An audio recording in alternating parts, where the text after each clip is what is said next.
There's another club called the Warlocks. What's the difference between the two, and how did the name get branched away for there to be two clubs? Kentucky Pancho, president of Axe Handle Crew, Philly Warlocks. I'm chatting with Staxx.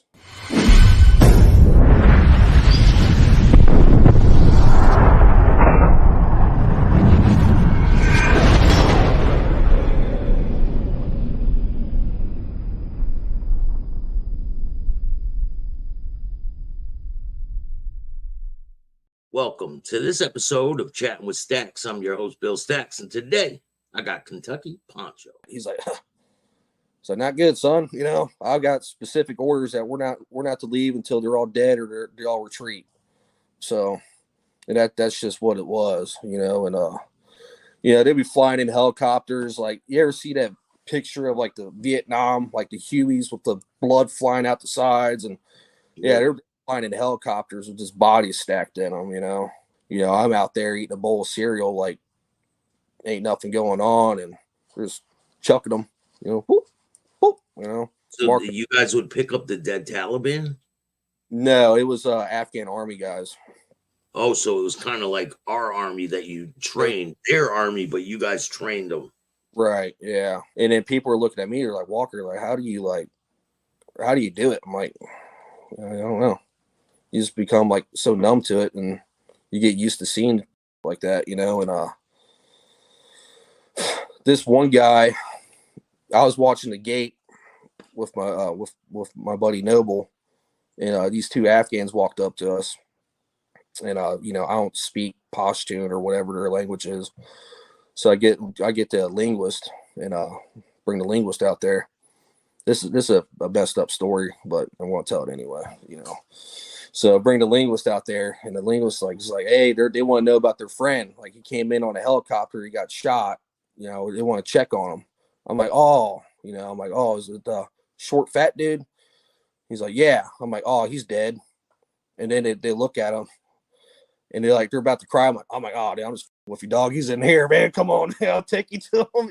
Oh man, yeah, I'm a screwed up type of person. I'm a little crazy, but have you seen any people in there? Is there drama going on in the base while all this is going on around you? As far as what? Like with some of the people that you're deployed with, like people getting out of line, acting like the Rambo and things like that.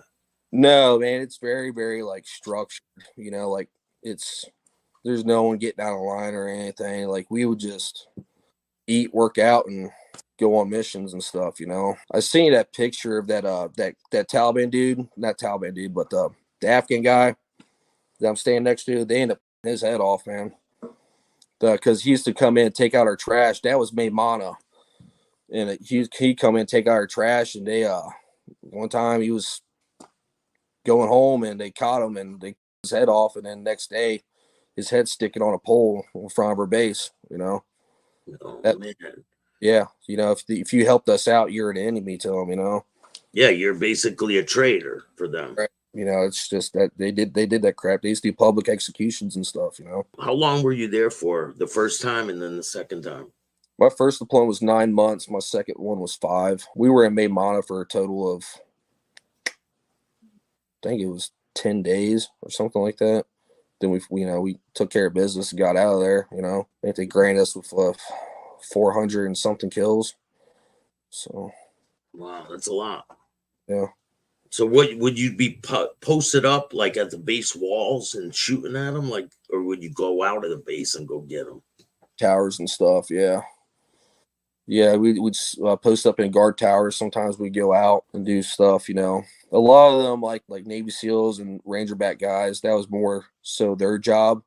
Like, we had ISIS out there too, and those guys would come in and be like, "Hey, all right, we're going to do this. Here's camera footage. You watch it." And they'd go up to the building, toss a grenade in there, and kill dude, and hop back on a bird, and that's it. Yeah, that was it. Yeah, wham, bam, thank you, man. Pretty much. And I'm like, damn, dude. I mean, thank God you were good, came out unscathed, because a lot of people didn't make it home. No, it's But that's what I signed up for. That's what I wanted to do. So, when people thank me for my service, I thank them for their support, because without the American people's support, we couldn't do what we do. Do you think we should have been there? The military, do you think we should have been there to do all that in the first place? In Afghanistan? Yeah. I don't know. When 9/11 happened and stuff, I was a kid. In a way, yeah. I mean, when Trump came into office, I mean, he had a plan for it, because we don't go into a country without gaining something from it, So when my second deployment, we were talking about doing lithium mining. Like, we're over there to mine lithium. Like, we're going to go out and guard these people and while they're up in the mountains getting lithium and stuff from them. So the thing that ticked me off the most is that we're over there fighting for these people and they don't even want us there. Like, I would talk to like these kids and stuff, and they'd be like, we don't want you guys here, man. Like, we want you guys to leave.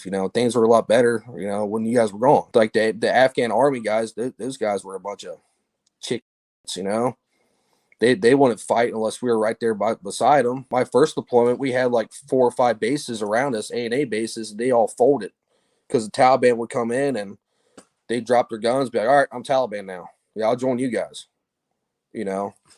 So like that first deployment, like we were like the only people out there. We had to start going out and pushing these guys back across the Helmand River, Yeah. Cleaning house. The way that they pulled out of there, do you think it was a good idea? Was it terrible? Leave all the equipment there? Yeah, that was a slap in the face to a lot of guys, I think. We did all that for nothing. There's a way you pull out. I mean, yeah, you can't take everything with you, but at least you blow it in place. Like, you hook C4 up to it and blow it, because they'll use all the equipment against us. Exactly. We'll probably end up being back over there one day, just a matter of time.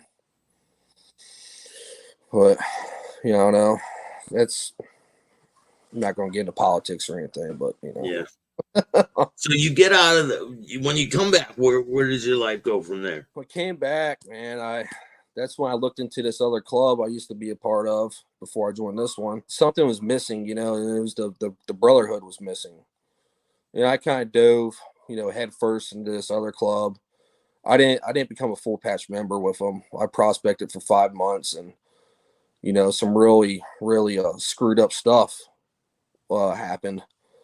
And I don't really want to talk too much about that, but there's another club called the Warlocks. What's the difference between the two, and how did the name get branched away for there to be 2 clubs? There's 2 sides to every story. The side that I was told is that the Philly Warlocks were here first, started in Philly, and a guy from Florida, he was part of the Navy, and he was ported up in Philly, and he's seen us rolling around.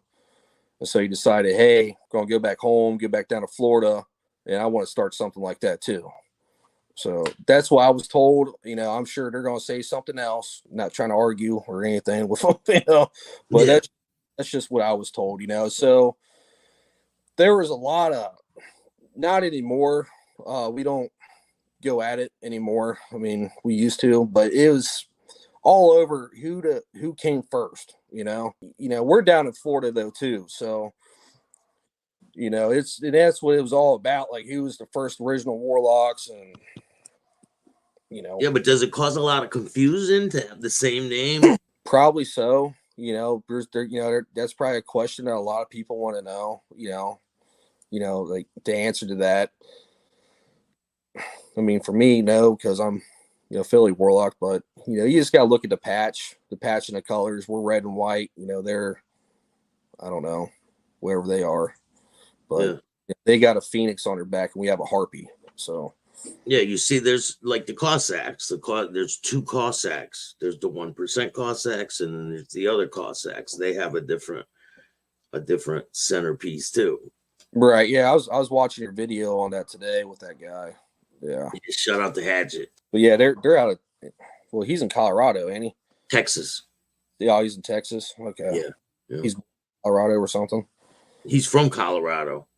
Okay. But he lives in Texas. What was your first introduction with the club that you're with now? Well, when I was with the first club, they were going at it with the Warlocks when I was a part of that club. So I knew that these guys were out here. They just rolled in, you know. A lot of the first club I was in, some straight BS happened to me, you know, just BS. Can you talk about it or no? It was involved. It was something to do with I had a brother that thought he was living with me. He was homeless, and I was working out in Toledo. And you know, I told him he just got out of prison and everything. I wanted to help him out. I said, "Look, you know, you stay with me. You know, you live rent free. Don't worry about that. Just get yourself together. You know, get a job and Yeah, you know, just get yourself together." And he got back on the stuff, and you know, he went from being this really nice guy to being this kind of a POS. And I was working up in Toledo, and he tried to have his way with my old lady, you know. oh, man. So, you know, and that was about that for me, you know. That ain't no damn. And was he a part of the other club? Yeah. So kind of shut down all that brotherhood stuff, right? Yeah, kind of for me, you know. It's sad. It is what it is, you know. Like I'll give a shirt off my back for a brother, you know. When I look at a brother's old lady, I don't look at her. I won't hug her, you know. I'll maybe shake her hand or something, but that's as far as it goes. I don't talk to her, you know. I mean, that's one of the major things in these clubs is no messing with people's old ladies, right? Right. It's what's supposed to be. At least, I mean, that's how I run my chapter, you know. So, you know, I shouldn't even have to talk to your old lady, you know. Yeah. You know, but you know, if I need to get a hold of you, if I can't get a hold of you, I'll have my old lady contact your old lady. Yeah, that's a lot different. Right. Yeah. I'm not. But yeah, it's but you know, it is what it is, you know. I feel like you learn from bad leadership more than you do good leadership. To learn what not to do. Right. Exactly. Do you directly go and start prospecting, and what was that process like?